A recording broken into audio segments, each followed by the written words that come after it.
All right, everybody. Thank you and welcome back to Upward Thinking. I'm Andrew Fitzpatrick, and today we have a special guest, Pastor Tom Gray. He's a candidate running in the special election for Georgia's 14th congressional district.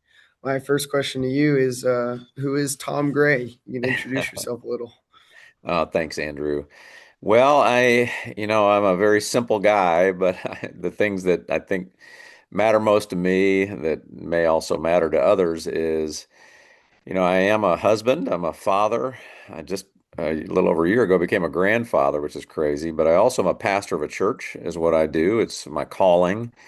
I pastor Mars Hill Community Church in West Cobb County, Powder Springs, Georgia, and my background is that I was raised in a military family. My father was a West Point grad, an Army officer. So I was born at Fort Bragg, North Carolina, lived traveling around the world wherever my dad was stationed. Really had, you know, it poured into me, sown into me, not only the belief in the Lord that defined my mother and father's lives, but also the love of our country. The motto of West Point is duty, honor, country, and I was raised on that motto and with an appreciation for history, an appreciation for our nation as it was founded, our nation in its uniqueness as one nation under God, and all that that means. And so that's definitive and defining of me. I also other just things that have formed me as as a football player, and then a football coach. I played football at Vanderbilt University. Very privileged to get to do that. At the time, I felt like it was the most amazing thing in the world that somebody would pay for your college education to play football. Nowadays, they pay you millions of dollars. But so I was able to get a BA and an MBA at Vanderbilt, all while playing and then working as a grad assistant football coach. I then went to coach football for a couple of years at a small Division II college before really God did a work on me to call me into ministry. And I went to seminary then, and I've been a pastor ever since. Um, so I mean that's the some of the nutshell of who I am and kind of my life orientation and the influences that have shaped me. Yeah. So, I mean, you kind of mentioned a lot of things, but what's one interesting fact that some people might not know about you? Oh, I don't know that there's too much that's interesting. No, no, no. I feel like I've had the most adventurous life you could possibly imagine, and in all the good ways.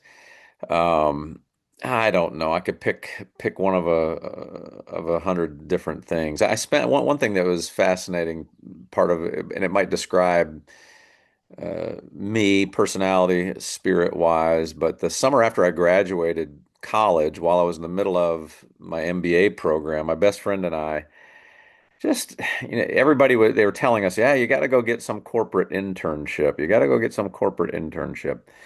And neither of us felt like we really wanted to do that. And so neither of us had ever been to the Rocky Mountains before. And so he said, we want to go do something. And then initially our mindset was, I don't know if there's a dude ranch. I don't, and we had no idea what we're seeking except just some experience and adventure. And we ended up finding an opportunity to work under a guy who set this whole program up where we went and cleared trails. And we did this for 8 weeks in the national park, I mean, the national wilderness area, the or wilderness areas, national forests all around Jackson Hole, Wyoming. I mean, we'd leave on a Monday morning with 4 horses loaded up with not only our supplies for the week, but our tools and there were certain standards that the Forestry Service, gave you to maintain these trails so that hikers could get through and hunters and others. And so we did that all summer, and wherever we ended up, one at night, we'd set up camp, get up the next day, and we did it with, this was fascinating. The guy had a program where a judge in the area would offer juvenile delinquents an opportunity to kind of go out and do this with us instead of go to jail. And so it was interesting. It was multifaceted, and we did that whole summer.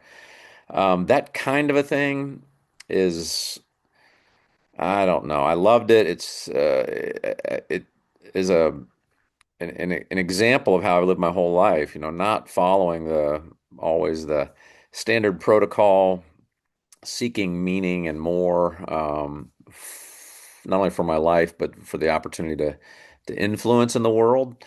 I don't know. That's a weird, wild thing about me. I've spent the summer after I graduated college clearing trails in the mountains and the wilderness of Wyoming, all while doing it alongside 14 to 17-year-old juvenile delinquents as a part of an opportunity to hopefully, kind of give them a different perspective and frame of reference for their lives. So, and that's just Yeah. I could give you 100 of those different types of things. So you're a pastor. You've been a pastor for about 30 years. Hmm. But I think a lot of people's question in this race might be what political experience or um, like what political, not requirements, what's the word I'm thinking of? Yeah, Um, just like yeah, eligibility or kind of like what makes you qualifications. qualified. Yeah, Yeah, yeah, qualification. yeah, yeah. What qualifications do you have? Because I know you ran for state house in 2018. That's So right. maybe mention that a little. What do you have that makes you worthy-ish to be in a political office? Yeah, great. Well, worthy-ish is a good word. The my political involvement has been that I care and I love our country deeply. Certainly have paid attention to civic leadership. I like that term better than politics. I did run for office, which gave me great experience in the campaigning. I mean, you know, campaigning is on one hand, it's a harsh reality, necessary evil of trying to get into a place where you actually can serve the nation and the community. On the other hand, it's got some fun to it. It's an adventure in and of itself. So I learned about campaigning a good bit there in 2018. But the qualifications to serve, are what I've been doing in my life, the leadership, the servant leadership that I've learned how to do, I've gained experience in. We've taken our church from a place where we had 11 of us sitting around in our living room, dreaming and praying, up until now over 700 of us. The structure and the development of the church, the leadership structure, the decisions to make, the resources to organize and allocate. I mean, there's all of that are my qualifications. It's a demonstration of, and I've learned how to lead in an environment that I think there's a lot of parallels between leading a church and having a leadership role in our society, our government. Because I view this and my whole orientation and wiring is to want to step in to serve, to meet needs, to problem solve, to give visionary and strategic leadership. So those are my qualifications. And I think, sometimes people do ask the question you're asking from the perspective of, well, you've never been in government, so why should we vote for you? There's the other side of that is you should vote for me because I haven't, Yeah, been in government and my qualifications have a cleaner, more pure, kind of maybe component or aspect to them because I haven't. I'm not, and that's a differentiator between me and some of the other candidates. We've got candidates in this who have been in the political system for a long time, and this is they've got perhaps very strong personal political ambition. They want to climb because it's some prestige thing to them or something. I don't know, but I think it's one of my reasons people ought to consider voting for me is that I'm not. That's not me. That's not what I've been doing, and this isn't a political ladder climb to me. So. yeah. So you touched on it a little bit, but maybe tell us more about what you learned from your campaign in 2018 and what you took from it, what you transitioned into this campaign. Yeah. Well, and one of the things was one of the biggest lessons because the way that campaign went, I won't give you all the details, but um, was that you have to have a strong start. You can't be Mhm. too far behind the gate, and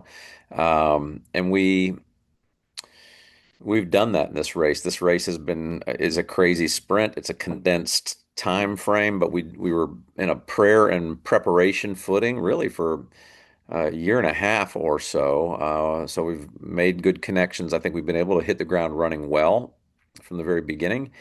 I think there are a couple of things I saw in that were a couple of things. You learn by going through it what is effective and what's not in terms of trying to get elected. So there's a lot of things and stuff comes at you, and everybody's got suggestions. Oh, you got to go do this, you got to go do that, yeah, and not all of those are they're well-meaning, but they're not always well informed. People think Mhm. that this is a good idea, but it may or may not be. So having been through it, you kind of can discern where you need to spend your limited time and resources in an effective way. And in that election, 2018, we ran a great campaign. We lost in a runoff by less than 200 votes. I forget the total number, but maybe like 15,000 votes. And we're outspent by our opponent 3-1. And Mhm. so you do learn that money is very important, but money well used. And of course, this is part of my whole reason for running and compelling motivation is that our government's terrible at this. And I believe I've learned and how we've led our church, kind of fiscal responsibility is a big deal. But that's true in a campaign too. And just because somebody might have more money than you doesn't translate automatically to competitive advantage in a campaign. So, and we're doing that, I believe, very well right now in the throes of this campaign. We've raised money well. We've got a little bit more to raise, but I feel very good about how we've chosen to allocate it and strategically spend it. And that was one of the big lessons and the takeaways from that first campaign. Yeah. So you ran in 2018 for State House. What made you decide to run for this seat? And did you ever consider running before to potentially primary Marjorie Taylor Greene? Mm. Well, and that's a great question too. And we actually, since 2018, my wife and I, at different junctures when, some a particular kind of seat might come open, we prayed about, thought about, talked about running for something, and just never felt like it was the right fit or the right time. Running for Congress is the right fit, and now is the right time for me. I believe just the aptitude and the skill set that God has woven into me, it fits this kind of an office well. Of course, our family situation is right. We're empty nest now. We've got, we've fulfilled those primary, more important responsibilities to our raising our kids. The church that I lead is in the right time. We have great staff, great elders. It would be timing wise, a good time to be able to step out. Hopefully, I'll be able to still stay engaged to a certain extent, but the church is in a good position. And the role of a congressman fits, I think, my desires, passions, and skills well. And it's not just to be able to speak into that very chaotic in many ways and highly dysfunctional organization known as Congress. Not only do I think I can bring something significant and helpful there, but as much as anything, my passion for running for this is the ability to influence in a more broad way beyond just the kind of the sphere of our local church. This Georgia 14th district, it's Northwest Georgia. A strong congressman can help, really help. And that's my wiring and my drive. Not that every issue in the district is a federal issue. It's not doesn't need an act of Congress literally, but a congressman's in a position to help, local leaders and state leaders. So I'm eager to do that and believe this is the right opportunity to step in to hopefully be able to do that. Yeah. So what makes you different from the other candidates, and why should people consider voting for you instead of another candidate? Yeah, great question, Andrew. Well, I mean, we stepped into running this independent of not knowing who or how many would also run. It has nothing to do. Our campaign has not, in my, our pursuit of this has nothing to do with who else does or doesn't run. And so, of course, there's a ton of people that qualified to run, and there's several, just some very good people in this for sure. But among those that are running, I'm distinct in a few ways. I am the only pastor in this race, and that doesn't automatically make everybody go, "Oh, well, then we should vote for that guy." No, but having been a pastor for as long as I have and the way I have in this community, I think is a differentiator, and especially given the state of our country right now. We are not just at a political turning point or crossroads. We are at a crossroads that is spiritual in nature. It's ideological to its core. So I believe I've got a unique vantage point on that, the nature of the battle. I've got a unique track record compared to the other candidates. Um, a track record of servant leadership. I believe that as people have to, doesn't have to, you don't have to look too deeply at the needs of the day, the needs of the district, and say, you know what, we could really benefit from a guy like that who's been doing what he's been doing in this community compared to, contrasted with the other candidates. So I do think I offer something different and distinct for sure. Um, and we worry about sometimes, and we have good cause to worry. It's we get tired of people who do care and people who engage politically. We send somebody to be our representative to Washington, and we don't like what happens to them when they get up there, and so we worry about that. Could you find people that, on one hand, as they're running for office, you say, "Oh, they're a good person, good candidate," and then they go, and we end up disappointed. And so I can't, nobody can make an ironclad promise that I won't be affected or I won't be changed or I'll turn into something that you're not proud of after I go to Washington.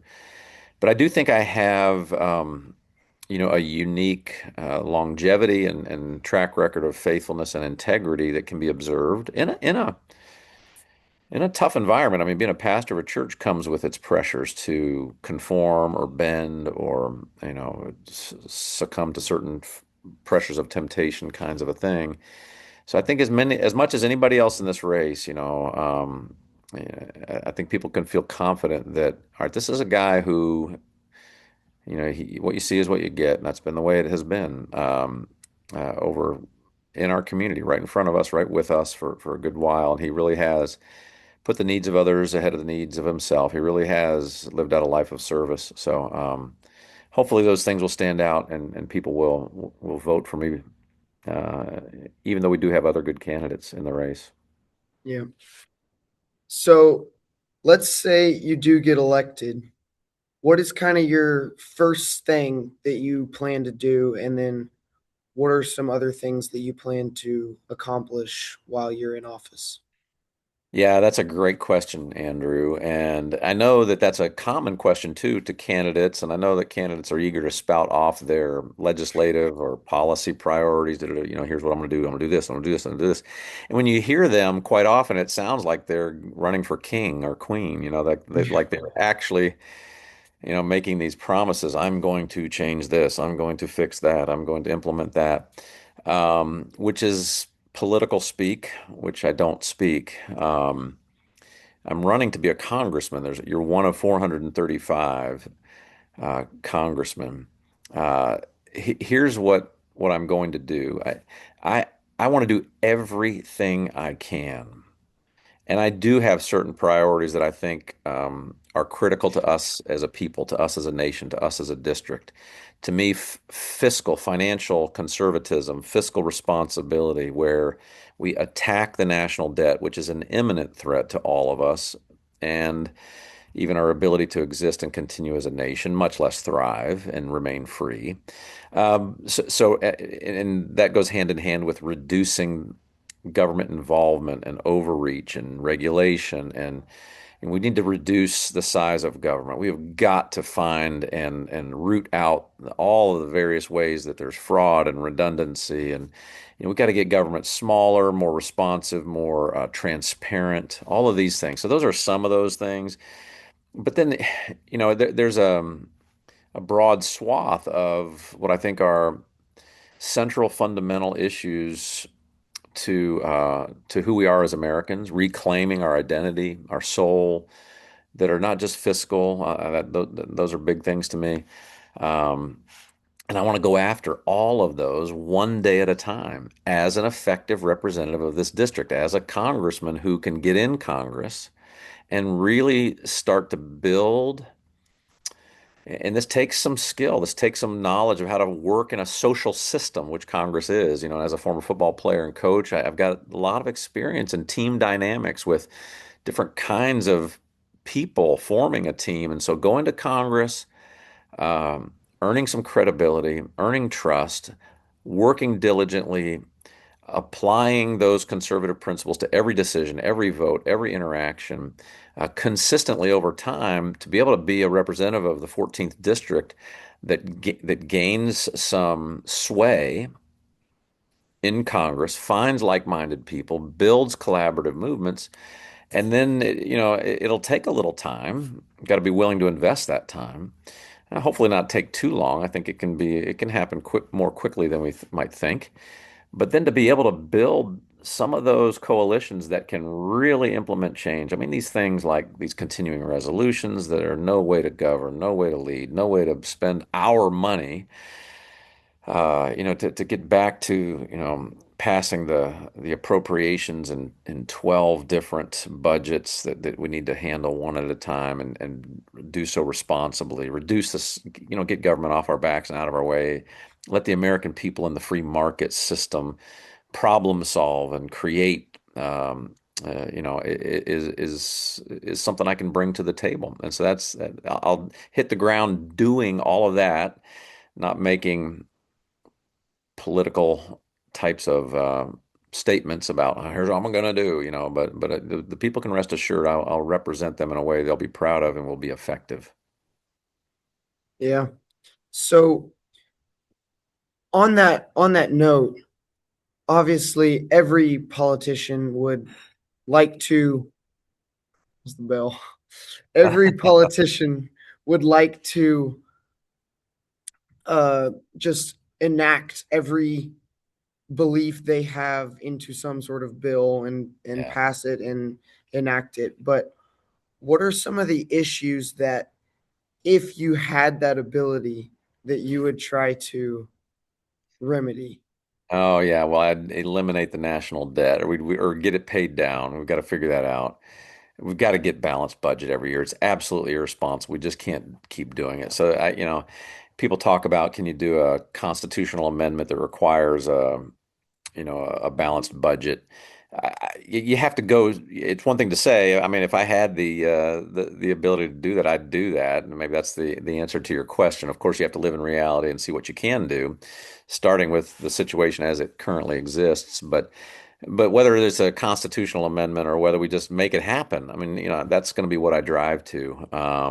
Fiscal responsibility. You can't lead a church for all these years and see it grow the way we've seen this one grow and be fiscally irresponsible, and so we've got to have that on the national level. Of course, I care about our defense as well. I've got a son who's an Air Force pilot. My father, of course, Army guy. We got to make sure that one of the chief responsibilities of our federal government is to protect our people. And so making sure that the saying I love is, we got to make sure we're never in a fair fight. And so from what's needed technologically to build up and reinforce and maintain, we've got to have the best equipment, the best people, the best leaders. That's another one of my big commitments. Yeah. So just to kind of close this out here, I'll let you just kind of give your closing statement of why should people vote for Tom Gray for Congress? Yeah, yeah. Well, I've phrased it this way a few times, and I hope people will hear. the essence of this appeal. We live in a different country. It's unique. It's I believe the greatest nation in the history of the world, and it's not accidental. That's because I believe the Bible verse that says, "Blessed is the nation whose God is the Lord." We've been blessed by God. Our founding was rooted in biblical principles. At different points in our history, we have seen different people step up and call us to be one nation under God. Our motto is "In God we trust." We put it on our currency. We have it in our pledge, "One nation under God." We have it on the tallest structure in our capital in Washington, D.C. is the Washington Monument. In December of 1884, they put the cap on the pinnacle of the Washington Monument and had an inscription there, two words in Latin, Laus Deo, which means praise be to God. And so that's the question ultimately for what will happen to us. Here we are on our 250th anniversary or birthday as a nation. Historically, great civilizations have a shelf life of somewhere around 250 years, and we know and we feel the the drift. We feel the battle. We in some ways feel it slipping. So we need a different kind of leader. We've benefited over the course of our history from different, what I would call clergy statesmen who stepped in at critical times to call us back to our true identity, to mark out the path clearly, to reclaim our soul. I think we're at that moment again. And I believe that's the heart of the calling I'm pursuing, willing to be that clergy statesman at this particular critical time. So that's how I view it, and that's the appeal I'd like to make. Well, thank you very much, Tom. Thank you, And Andrew. thank you guys for watching.